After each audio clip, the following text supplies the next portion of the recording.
आज हम गीता वकीलों को क्या संदेश देती है, वकीलों को कौन सा रास्ता बताती है, उस पर चर्चा करेंगे।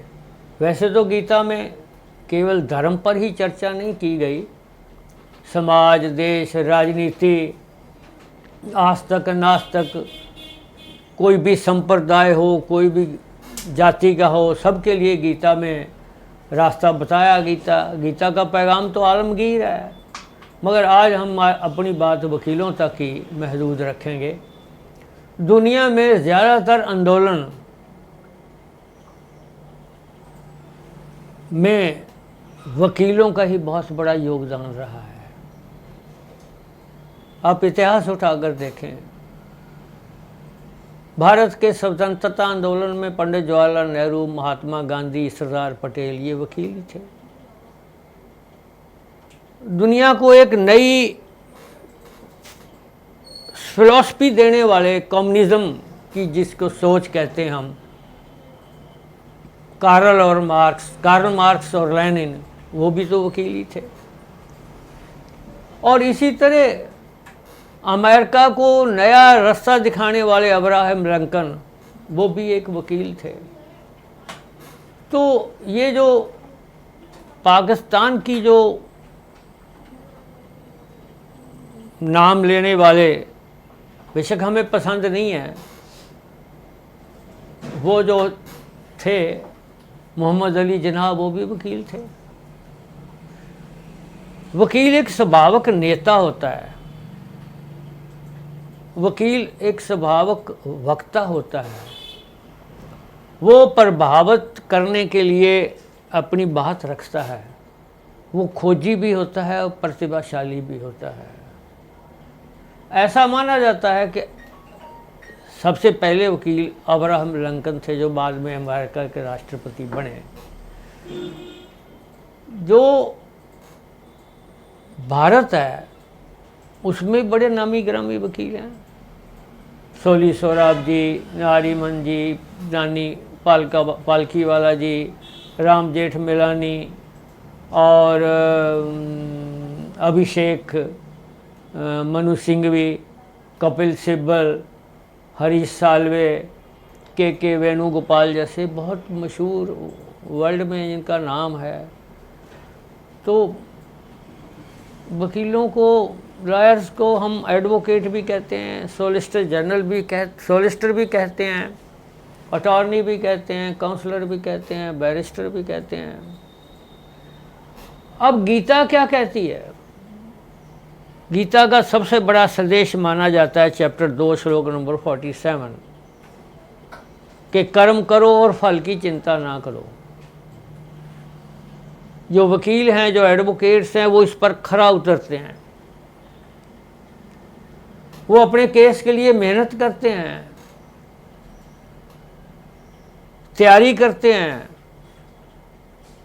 बहस करते हैं और सब कुछ करने के बाद जज पर छोड़ देते हैं। आप दूसरे रूम में कह सकते हैं कि भगवान पर छोड़ देते हैं। तो एडवोकेट इस श्लोक पर सबसे ज़्यादा अमल करते हैं।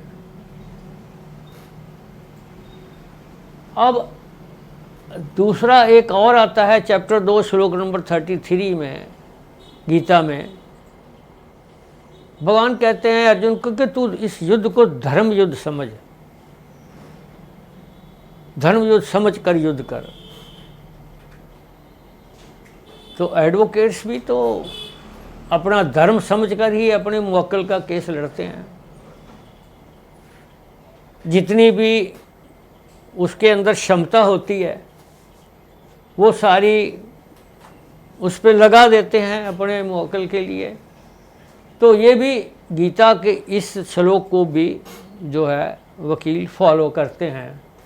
और सबसे ज़्यादा गीता को अगर देखा जाए तो वकील ही फॉलो करते हैं।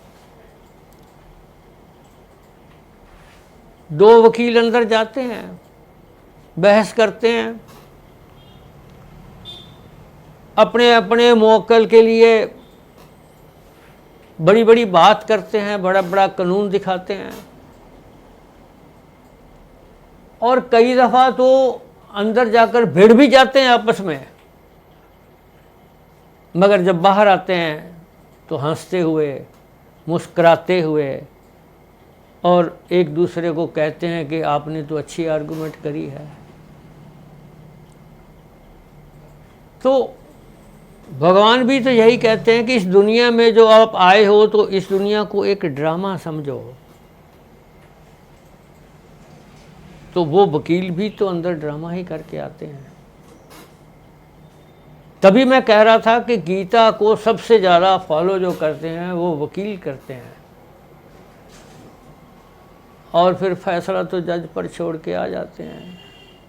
तो इसलिए जो एडवोकेट्स हैं, वो वकील जिसको हम कह रहे हैं कि भाई वो बहुत ज़्यादा गीता के लिए, गीता के शिक्षा के लिए तरीके से मेहनत भी करते हैं, और गीता के जो कहते हैं कि दुनिया ये जो है ऐसे ही है, और आप एक जैसे फिल्म में कोई एक्टर है उस तरह का काम करो। गीता के चैप्टर 3 श्लोक नंबर 21 में ये साफ तौर पर कहा गया है कि समाज के जो आगू लोग हैं, जैसा वो काम करते हैं आम लोग उसका अनुसरण करते हैं। तो वकील तो स्वभावक ही आगू हैं, वैसे ही समाज के लोग जो हैं वकील को आगू मानते हैं। तो इसलिए वकील का भी फर्ज बनता है कि अपने किरदार को ठीक रखे। अगर वकील अपने किरदार को ठीक रखेगा तो लोग भी अपने किरदार को ठीक रखेंगे। अगर वकील जो हैं वो सच्चाई पर चलेगा, जो भी उसकी जिम्मेदारी है उसको, मैं उसकी सच्चाई में कह रहा हूँ, जो भी उसको जिम्मेदारी दी गई है, जिस भी क्लाइंट ने उसको जिम्मेदारी दी है, जैसा भी उसको बताया गया है कि आप मेरा ये केस है, उसी के हिसाब से वो तो भी वो जो है उस हिसाब से वो लोग भी उसके अनुसरण करेंगे। और इसी तरह चैप्टर 6 श्लोक नंबर 32 में है, भगवान कह रहे हैं कि दूसरे के दुख को अपना दुख समझो। और एडवोकेट्स का भी ये फर्ज बनता है कि उसके बाद जो आता है, गरीब आता है, अमीर आता है, महल वाला आता है, झोपड़ी वाला आता है, वो जितना जो भी दुखी आता है, हथकड़ी में आता है, बाहर आता है, तो वो उसके दुख को अपना दुख समझकर उसके लिए मेहनत करे। और वकील करता भी है, मेहनत भी करता है।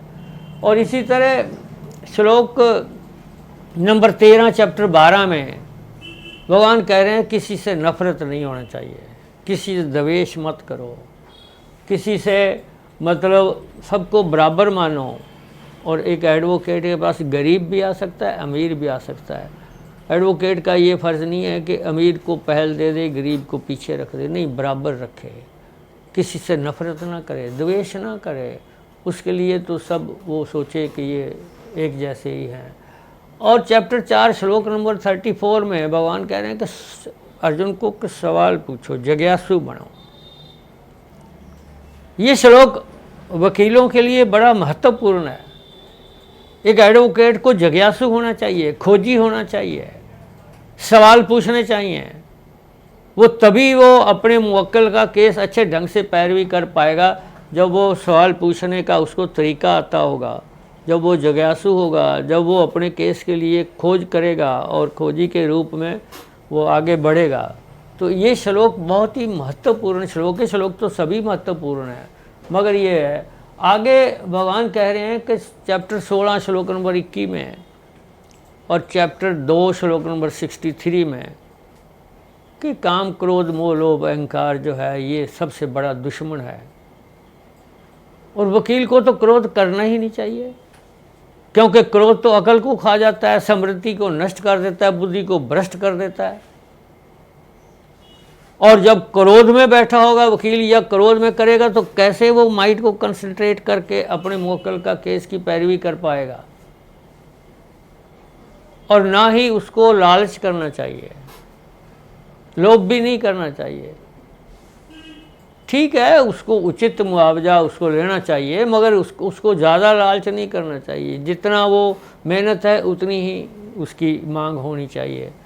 और ये सारी बातें जो हैं, अगर वो अहंकार में भी नहीं होना चाहिए कि मैं ही मैं हूँ, मेरे से ज़्यादा कोई सियाना वकील नहीं है, मैं सबसे समझदार वकील हूँ, ये अहंकार भी नहीं होना चाहिए। अभी मैं ही बड़ा हूँ, बाकी सब छोटे हैं, ऐसा अहंकार भी एक वकील के लिए अच्छी बात नहीं है। और चैप्टर 2 श्लोक नंबर 48 में भगवान कह रहे हैं कि योगस्थ होकर के काम करना चाहिए, पूरा ध्यान पूर्वक स्टडी करके, अपने मुवक्किल की केस के लिए पूरी तैयारी करके। और वो तभी तैयारी होएगी जब एक एडवोकेट्स प्राणायाम करेगा, माइंड को कंसंट्रेट करने की कोशिश करेगा। गीता के चैप्टर 6 श्लोक नंबर 11 और 13 के मुताबिक वो प्राणायाम करेगा ताकि उसका माइंड कंसंट्रेट हो और वो पूरा ध्यानपूर्वक करेगा। और चैप्टर 6 श्लोक नंबर 16-17 में उसका जो उचित आहार और व्यवहार होगा ना, क्योंकि भगवान कह रहे हैं ज़्यादा सोना ठीक नहीं है, ज़्यादा जागना ठीक नहीं है, ज़्यादा खाना ठीक नहीं है, कम खाना ठीक नहीं है। और इस तरह वकील को भी ज़्यादा सोएगा तो केस कैसे तैयार होंगे, और ज़्यादा जागेगा तो वो भी ठीक बात नहीं है।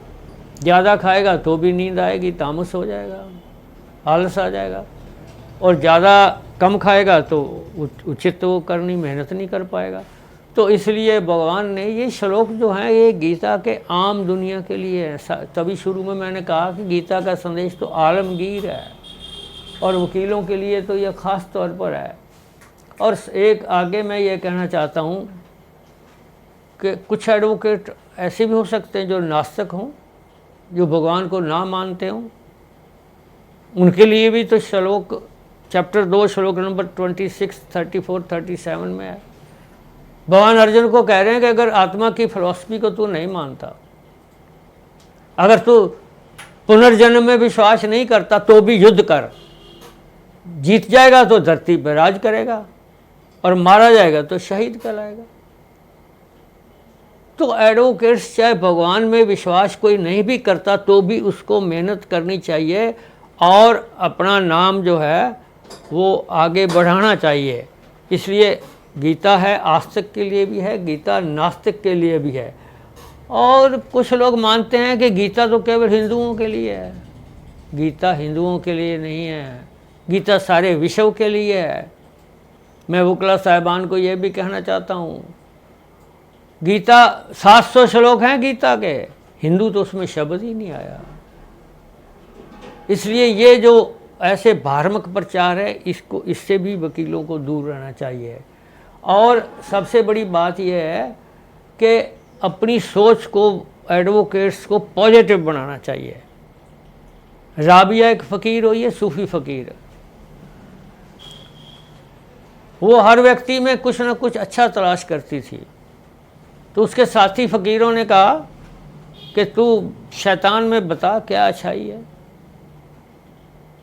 कुछ धर्मों में भगवान और शैतान युद्ध कर रहे हैं और शैतान हारेगा, सबको पता है।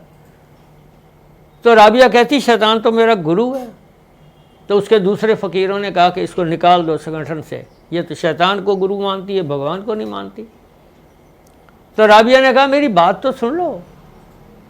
तो राबिया ने कहा कि शैतान युद्ध कर रहा है भगवान के साथ और उसको पता है कि मैं हारूंगा, फिर भी युद्ध कर रहा है। मैं उसके सब्र की, तहम्मुल की, उसकी हिम्मत की दाद देती हूँ। इसलिए पॉजिटिव सोच को बनाओ। कहते हैं ना, एक बंसरी बजा के निकलता था नीचे से और ऊपर चवारे पर एक फ़कीर रहता था। वो जब बंसी बजा के निकलता तो फ़कीर को साधना, उसकी समाधि लग जाती थी। तो एक दिन उसके शिष्य ने कहा कि ये जो बंसरी बजाने वाला ये तो चोर है। तो फ़कीर कहने लगा मुझे क्या लेना देना है, चोर हो नहीं हो, मगर जब ये बंसरी बजाता है तो मेरी तो समाधि लग जाती है। गिलास को आधा खाली मत कहो, गिलास को आधा भरा हुआ कहो। और ये सोच भी वकील के लिए निहायत ज़रूरी है, पॉजिटिव सोच। अपने मुवक्किल को हौसला देना, अपने मुवक्किल को कहना, अपने क्लाइंट को कहना कि तू फिक्र न कर, तेरे साथ न्याय होगा, तेरे साथ इंसाफ होगा, तेरे साथ बेइंसाफ़ी मैं नहीं होने दूंगा। इस तरह जो है एडवोकेट्स को जो है वो पॉजिटिव सोच रखने की बहुत ही निहायत ज़रूरत है। आज बस इतना ही, धन्यवाद।